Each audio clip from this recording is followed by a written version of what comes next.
Chad Cherry of the Las Vegas, I'm Bryan of the Las Vegas. and we're here to rock your ass off. We've released a handful of records. Our last record was on 11/7, which was Nikki Sixx's label, along with Alan Kovacs.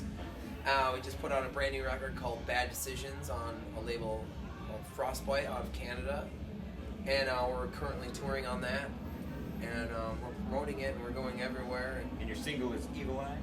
Single and video is Evil Eyes at the moment right now. It's getting radio play in some places, mostly Japan. Mostly Japan. It's true. Awesome. And where are you guys from? We're based out of Chicago, but we're a bunch of troubadours, so we're usually all over the planet. Right. Well, the band itself is initially based out of Chicago. And did everybody grow up in Chicago? No. A couple of us are from Michigan. Bryan is from Vermont. Nate and Adam are actually from Rockford, Illinois. Where we're here tonight Danny, at the district. they're playing tonight. Danny is from northern Michigan. I'm from middle Michigan. And we're basically troubadours, but we are based in Chicago, Illinois. We have a big mayhem factory where we create, skateboard, and just throw really extreme parties. Nice. Which was owned by the guys from the Thrill Kill Call back in the day. Nice. There's a lot of very interesting history. So tell me a little bit about how you guys formed as a band and how you've gotten to the level of success that you're at now.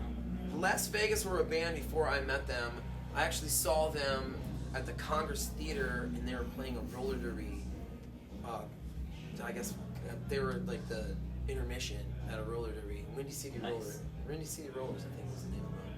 Real little brutal girls on roller skates. Yeah. And I saw them, and I thought that they were a fantastic band, but they needed a lead singer.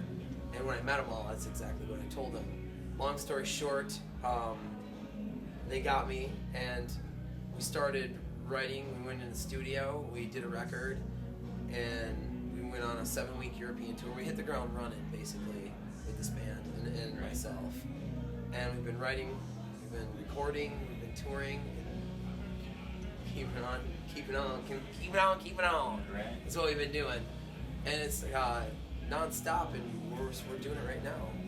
Now, how did you go from a band in Chicago that's playing a roller to a European tour like that quickly? The record label that we had at the time was Get Hip Records, based out of Pittsburgh, and they had a lot of connections in Europe, and a lot of the bands on their roster toured Europe. And the guy that ran the label was in a band called the Cynics, who has a real huge fan base in Spain. So they started putting us on European tours, promoting them, which is good. That's how we got our start in Europe. Very cool. And Bryan, have you toured Europe yet? Yeah, I toured Europe. I'm new to the group. I toured Europe in 2009 with a band called the Lust Killers, and I toured Europe last spring with a band called the Static Age. Very cool. Now, for the folks at home watching this, give us some insight here. Like these crazy ass European tours and these fans over there, compared to our fans in America these days, currently. Give us some comparison points. A lot of Europeans are into the rock shows. You don't see them on their phones, on social networks. I think they wait till they go home after that because they're concentrated on seeing what's going on. And a lot of them are just red-blooded rock and rollers. They really appreciate the music. They get into it a lot more. I don't know if it's something in the water or the education system or what's going on, but it is a lot different in America. Most of the people just will not even go to your shows and just see it on YouTube. Or, I always see people on their phones while the bands are playing, which is fine. I'm guilty of it too. I don't understand how it's different. I don't want to know, but I do enjoy myself touring Europe quite a bit. I love America, but it's getting tough. It seems like it's getting tough now. I don't know if the attention span is going away or what's shaking and all of that. I wish I knew the answers so I could figure it out. I think Europe gives bands a more sincere and concentrated attempt at acknowledgement and respecting what they've done as a band. When you go to Europe tour, you are already, in those people's eyes, you're already heroes because you've come so far to play for them, and they're so grateful. And people in the States are great when you hit a good market, you hit a good group of people that are appreciative of music and they pay attention and they're loving what you're doing. And there's so many people I've met in the States that have been super great about, you know, acknowledging like, you guys are putting on a great show. Thank you for doing that. Thank you for keeping rock and roll alive. But the European crowds I've played for, people tend to, you know, they give you like this different vibe. They give you a vibe that you're doing something right. They're excited to see you, and you're like, wow, I feel really good about being here. And it's like they make you feel welcome. You're so far from home. Very appreciative, and they're very open. You could go up there and be a rock and roll band that plays a bunch of electronic shit, and they probably would be cool with it. They're just down for music. They're down to take in something, because they feel like the United States is this different. I think they feel it's different than what it is, so they have this. They hold it to a higher standard, and they're looking at it like it's this great thing. So they take you as an American, and they're like trying to learn and take as much information from you as they can. It's cool. So they're willing to give you a chance right off the Willing to bat. give you a chance and pay before some any attention music to is you. played. Just knowing you're from America, they give you an advantage. America's awesome about having smoke and mirrors. Yeah. You know, and I guess that could work to a benefit for a touring rock band.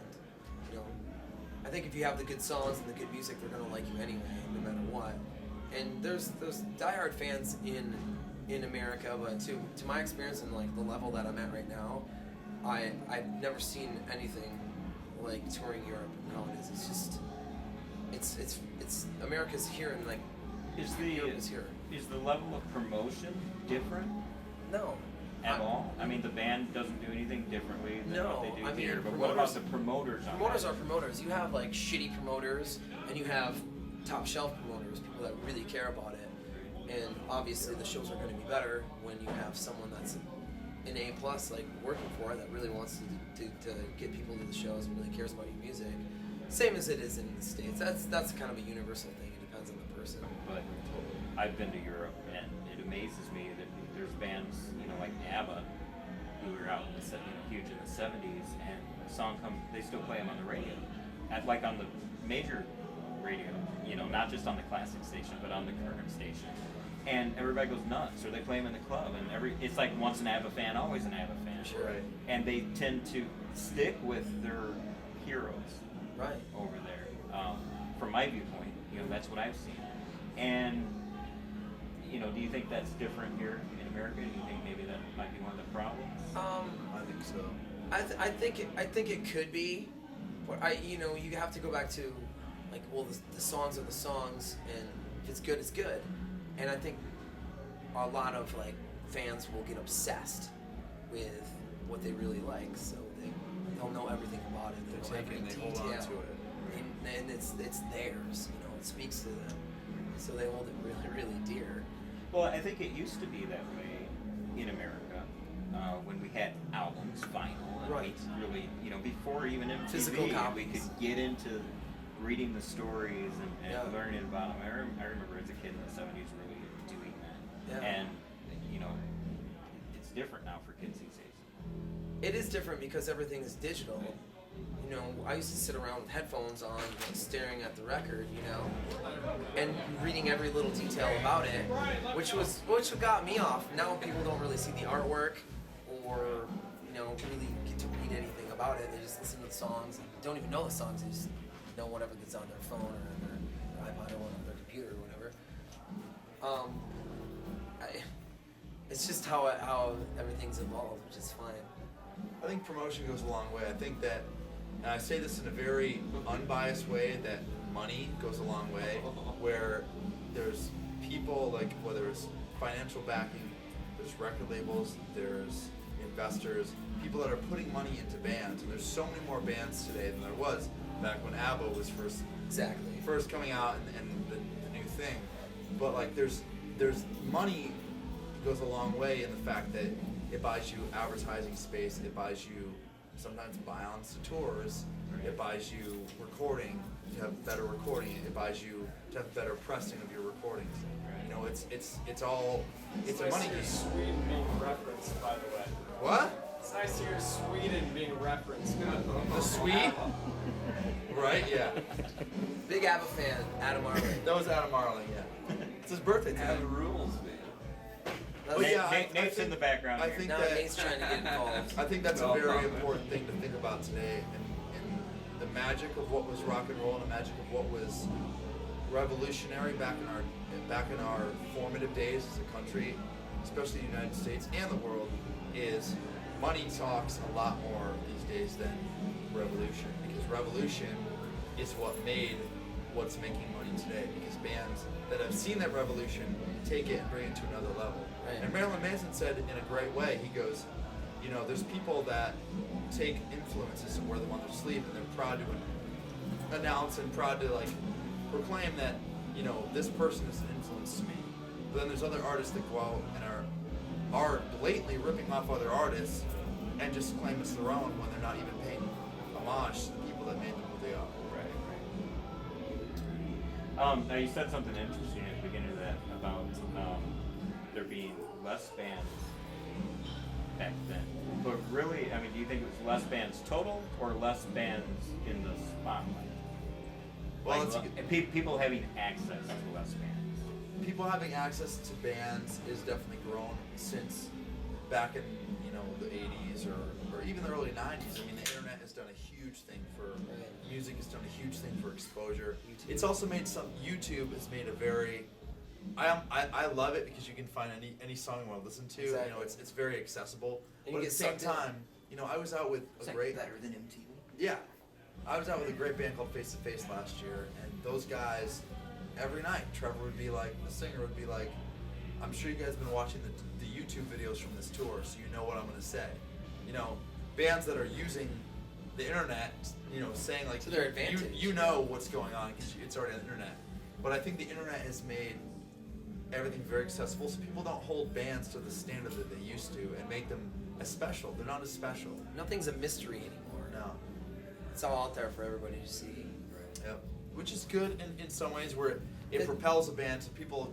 Things become what we call viral, and people like Jeffree Star and people like that have full-on internet fame that have built from putting a song on MySpace Exactly. that people catch on to, and that's great that people can get their music out that way. That we're all very fortunate that digital media creates this forum where people can find our music, and you can write a song and put it on the internet, and if you hit the right avenues, you can have all kinds of people hear your stuff. Right. Way more than if we were back Right. in the age where it was just you Right. buy a vinyl recording, or you buy a CD or a tape or whatever. You know, it's all completely magnified, but in some ways it's desensitized because people can access whatever they want. And it's all for free.